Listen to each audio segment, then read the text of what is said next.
if you stay at Memphis. And I don't know the exact dollars on what he would be looking at if he comes back, but I guarantee you it would be competitive with an NBA two-way contract. And unless he just goes to the combine and lights it up, I kind of think we're talking about David Jones in that undrafted free agent, late second round, two-way contract type of range.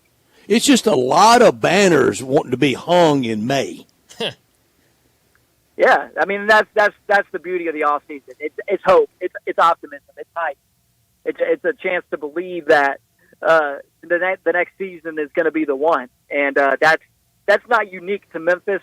That is college basketball and college football across the country. You used to get excited about your high school recruiting class, and that used to be the source of hope. And now it's your portal class. That's just kind of the way it is. And so we'll see if they get him back. Then let's talk about Memphis in more significant terms. Let's have that conversation about if next year can be the second weekend breakthrough. But without David Jones, how about a bid? I mean, without David Jones, I think that's kind of what you're hoping for, is a team that can pull it together, figure it out, and make the NCAA tournament. With David Jones, I think your expectations are maybe a little higher than that. How about better than a 5 seed at Dickies Arena? Yeah, I mean, without a doubt. Look at the AAC and everything the AAC has lost.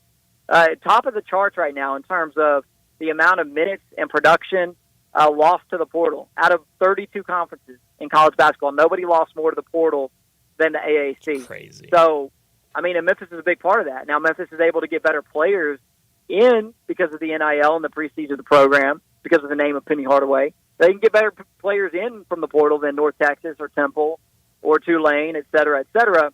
But then once you get it, you got to know what to do with it. So, I mean, I think that's ultimately kind of where I fall with Penny Hardaway. It's like, I don't doubt that he can collect talent. He's been doing that since the day he got on campus.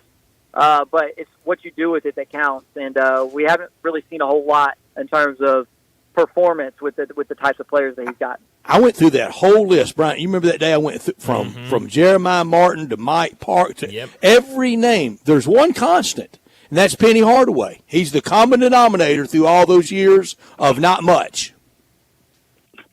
Yeah, without a doubt. So it's a big year for Penny. I mean, I feel like we've been saying that this time of year for the last few years, but you can't go 7 years without making the Sweet 16 at a place like Memphis. I mean, that's just not acceptable. I don't think. I mean, but yet the Tigers have not been to a Sweet 16 since 2009. All right. That's tough. I mean, it's a long drought for a proud program, and it's a program that's had a lot of good players over that period of time. So, yeah, man, it's it's hard to paint a rosy picture for Memphis right now. But hey, look, at the end of the day, like, if people want to be excited about next year's team at this time of year, let them. I mean, that's the beauty of the offseason, the beauty of the portal. Are we doing him any favors by doing that, though, by talking second weekend when you weren't even in the first weekend and you were on the first 17 out? I'd take baby steps and appreciate some of the regular season stuff, too. I mean, you just want to see a coherent, cohesive product again, and that was never the case this past season. I mean, the steadiest, most consistent, they've been was that year with Kendrick Davis and DeAndre Williams, when those two were leading the show, and you knew what you were going to get with those Tigers almost every time you turned the TV on. And that just hasn't been the case really for a whole lot of other teams in his era, because you've had these moving parts on the roster, and you've had, is James Wiseman going to be eligible? Is he not? Right? You've had that stuff. And then you've had Naquan Tomlin's coming. Now what's that going to do to our rotation? Well, it turned out it kind of messed it up. And then he got a lot better as the season went on, but when you add somebody mid-year, what do you know? It messes things up. Sure. And so, they just need to get in a position where they have some consistency. Not in May, June, and July necessarily, but in November and December and January. So that's they don't get the benefit of that foreign trip. They did their foreign trip last year, so they're going to have to, whoever can get to campus over the summer, they got to get there. They got to start, getting to know each other, getting comfortable playing with each other, be that pickup or whatever limited stuff they're able to do, NCAA sanctioned-wise as a team. They need to do that, get on the right path. But it's tough when you bring in a whole new roster. And aside from Nick Jourdain, I mean, this is pretty much going to be a whole new roster. And I'm told foreign trips are really being kind of maybe devalued, tamped down a little bit, because any money laying around, it's got to go to NIL. No need spending outrageously on some foreign trip to Brazil. Yeah, it's interesting. Like when a team goes on a foreign trip and then they make a deep postseason run, it's like, wow, that foreign trip really set the tone for us. But then you have a team that went on a foreign trip and doesn't make the NCAA tournament, and you don't hear anything about it. So, I'm not saying those things can't be beneficial, but maybe overvalued a little bit. But I do think in this situation with Memphis where you got a whole new team, a foreign trip might be good. Or like, you guys remember when they used to do that sort of summer league exhibition stuff, where all the area college players, be they D1, D2, Rhodes, Christian Brothers, guys from other D1s who were home for the summer, they would get together. I think it was like the Bluff City League or something. And, even something like that could be beneficial just to get them on the court, wearing the same uniform, playing a little together, getting a scouting report on each other. But it's just tough when you've got all of these new players, all of these new faces. And, Memphis is kind of in the same boat as a Kentucky or as an Arkansas or as a USC, these relatively high-level programs that are going to have completely new teams next season. And that can go really well or that can go really poorly. And,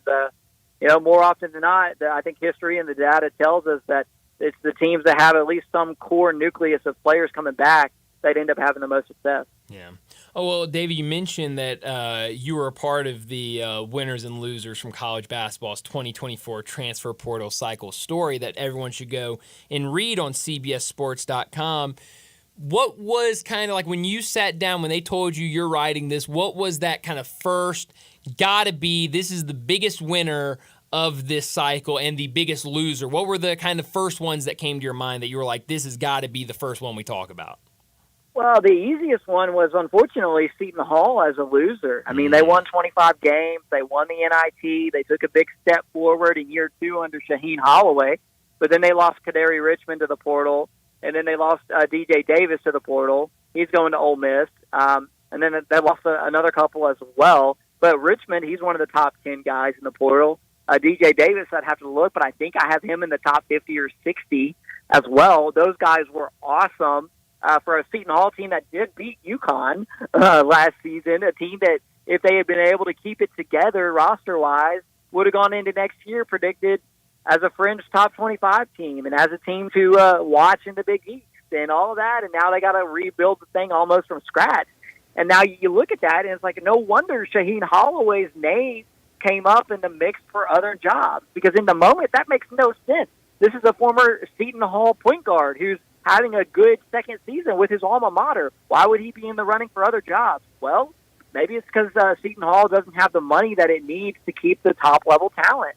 That's the kind of thing that's going to frustrate a head coach, even one at their alma mater, and make them want to look elsewhere. So Seton Hall was an obvious loser, and then we can get into it if you want. But Kansas, for obvious reasons, they've got a lot of money, a lot of prestige, a long track record of success under Bill Self.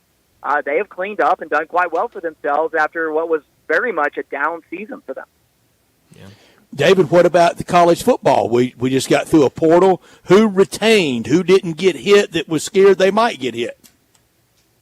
Well, I think that a lot of the group of 5 teams have to feel pretty good, because there was all this buzz and all this talk about how the spring portal window was going to be pretty wild and that we were going to see some really big-name players, talented guys, jump in who are going to get that 5-star transfer portal rating next to their name and be difference makers next season. And it was kind of a flop. I mean, you had Keandre Lambert-Smith go from Penn State to Auburn. That was a big one, but by and large, there wasn't any seismic quarterback movement in terms of somebody who that could be the starter at Michigan or something like that. We didn't really see that. Whereas this time last year, Peyton Thorne left Michigan State in the spring window and ended up being Auburn's starting quarterback last year. Graham Mertz, left and ended up going from Wisconsin to Florida, and he ended up popping and playing pretty well. And so, there wasn't that mass exodus of talent maybe from the group of 5, I think, that some people anticipated. And that's not to say they haven't been hit in the portal. They have. But they at least made it through spring practice without having to completely recalibrate, what they're actually going to look like come the fall. Yeah.